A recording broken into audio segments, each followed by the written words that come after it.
হান্নান বলতেছে এমন ভাবে মারছে, প্রাণ ভিক্ষা চাইতেছে, মানে মায়ের চোটে প্রাণ ভিক্ষা চাইতেছে, হাস্যকর ভাবে বলতেছে আর কি। তারপরে ওরা থানায় ঘটনা স্পটে তো ছিলাম না, ওকে মুখের কথা যতটুকু পাইলাম অতটুকু আমরা তো আন্দাজ করছি যে না হালকা পাতলা মার দিব, নাহলে পুলিশে ধরাই দিব। তো একটা মুখের কথা বলে যে গাড়ি হালাই তো গাড়ে নাই আর কি।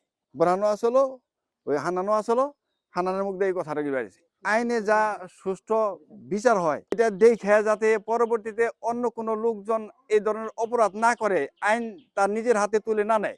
আমরা চকে গেলাম, খালি শুনছি ওখানে একটা মুড় আছে, মুড়ের ভিতরে জালমুড়ি বেছে। ওই জালমুড়ি ওখানে আমরা মাঝে সময় যাই, তো ওখানে আশপাশে আছে।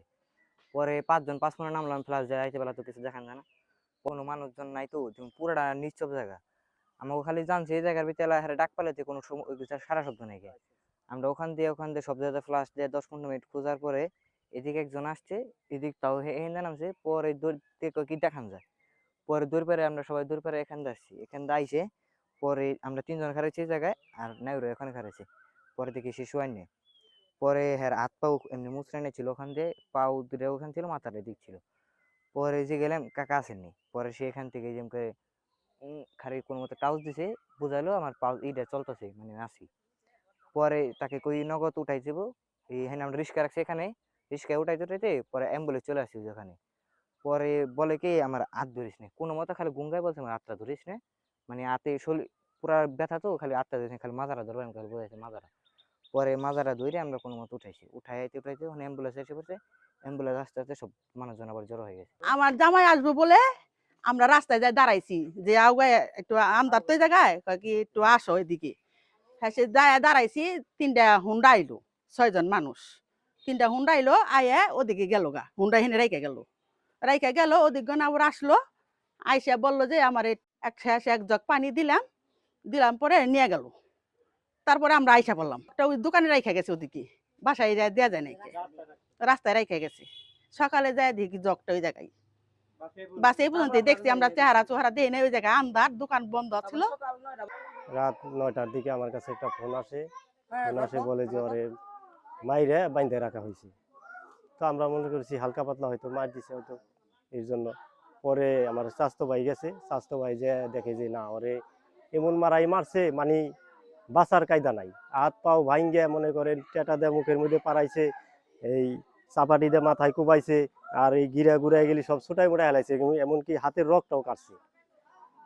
এই করছে হইলে আপনার 1 নাম্বার হইলে হান্নান, বুরহান, আর সাক্কু, আর হইলে আপনার রাজীব, এই আলামিন, লিমন, আর এই যে বিপ্লব। ধান খেলো দেখলি না, বোকা দিয়ে বলছি এ কথা কইছে। পরে ওর একটা থাপুর দিছে, থাপুর দেওয়ার পরে এই মানুষজন নিয়ে ওরে মারবার আরো 2-3 বার আইছে, আমাকে বাসায় আইছে অস্ত্রপাতি নিয়ে সব। এই অনেক মানুষে দেখছে, এখান বইরা গেছিল গা।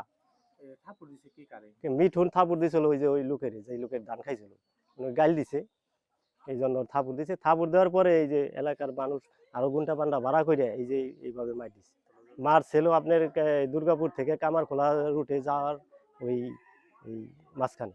আমরা চাই সূক্ষ্ম বিচার, আমরা চাই ফাঁসি, আমরা চাই যেভাবে আমার বাস্তিগণির এতিম করছে এই আসামিদের আমরা ফাঁসি চাই। মুখ জবান দিয়ে গেছে, মুখ জবান দিয়ে উমুক উমুকে আমার মারছে, হাত উল্টা উল্টা করে সব ছুটাই লাগছে, পা হাত সব। আমি এই বিষয়ে আমার স্বামী যখন দুনিয়া থেকে চলে গেছি, তাহলে আমি এটা সুষ্ঠু বিচার চাই। আর আমার স্বামীর যে যারা মারছে আমি তার ফাঁসি চাই, আইনের ঘরে সুষ্ঠু বিচার চাই। আমার 2টা যে সন্তান আছে, আমার সন্তান 2টা মেয়ে, 2 মাস যাবত আমার একটা মেয়ে হয়েছে, আর 8 বছরের একটা মেয়ে। আমার এই মেয়ে নিয়ে উপায় হবো কি, আমি চলুম কেমনি? আজকে আমার নিজের ভাই খাই হালাইলো, আরো 2 দিন পরে আমার বাচ্চা খাইবে, আরো চাচতো ভাই আছে, আরো বাচ্চা আছে, বুঝছেন না? এই 2টা বাচ্চা এতিম করে হালাইলো আজীবনের জন্য। বাবা যদি 2 টাকা রুজি করে, তা তো বাবা কইরাই নেয়, বাইরে নিয়ে ফাঁকা জায়গায় মারলো, এইভাবে জানরা হত্যা করলো। আমরা কোন সূক্ষ্ম বিচার চাই, ওর ফাঁসি চাই। গাছের মধ্যে বাইন্ধে রাখছি, তখন আমরা দুর্গাপুরে বাইতে যাইবে লাগছে আর কি, দৌড় পেরে রাস্তা দিয়ে। তারপর যখন যাইবে লাগছি না, ওই রুটের ওই মুড়ের মধ্যে দেখি ওই পুরা রক্ত আমার বাইরে মাইরে আইলো হান্না, ওরা 2 ভাই মাইরা থুয়ে আইলো আমার বাইরে, হাতে কিছু না, কিন্তু ওরা রক্তাক্ত একবার উদেম ফালাই রেখেছে, আর শৈল ভরা রক্ত জমা খাই না আমার বাইরে যে মাইরাইছি। পলি মেম্বারের ছেলে আমার বাইরে মাথার মধ্যে কুপড়া দিছে, এরা জানলাম আমার ভাই দুমবারের আগে বলে গেছে এই কথা, গাড়ির মধ্যে বলছে আমার ভাই। একেরে চেটা দিয়ে মন করে রক্তাক্ত করে পাড়ায়। আর এটার আমরা বিচার চাই স্যার, আমার ভাইরা যারা মারছে স্যার এটার সূক্ষ্ম বিচার দিয়েন স্যার, সূক্ষ্ম বিচার করবেন। তাহলে এরকম অনেক অনেক মানুষ মেরে হালাইবো ভাই, এরকম শত শত মানুষ মেরে হালাবার কাছে কোনো ব্যাপার না। এটি সূক্ষ্ম বিচার করেন আপনারা, আমাকে বুক কাল তো খালি করে দিছে। আমার বাইরে মাইরা আবার বাজারে শিকারও গেছে ভাই।